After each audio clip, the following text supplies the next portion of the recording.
Warga Dusun Baru, Kelurahan Alun Tua, Kecamatan Pagaralam Utara, Kota Pagaralam, digegerkan dengan munculnya seekor beruang yang masuk ke pemukiman mereka. Beruang tersebut pertama kali dilihat oleh seorang yang bernama Jimmy, tengah bergelantungan.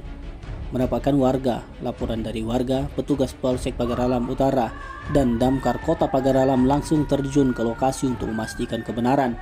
Kapolsek Pagaralam Utara, Ibtu Ramsi menuturkan, sekitar pukul 6.30 waktu Indonesia bagian Barat, pihaknya menerima laporan kemunculan seekor beruang. Kemudian personel Polsek Pagaralam Utara langsung berkoordinasi dengan pihak terkait seperti pihak BKSDA serta Damkar Kota Pagaralam menurunkan tim ke lapangan untuk mengecek keberadaan beruang yang meresahkan tersebut.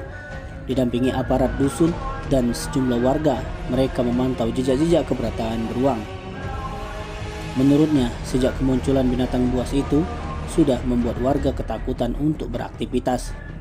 Pihaknya mengimbau agar warga lebih berhati-hati jika suatu saat bertemu dengan beruang tersebut agar jangan bertindak gegabah.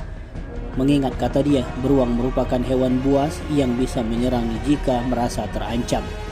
Sebelumnya, di beberapa wilayah Kota Pagaralam juga pernah muncul penampakan beruang yang masuk ke pemukiman warga.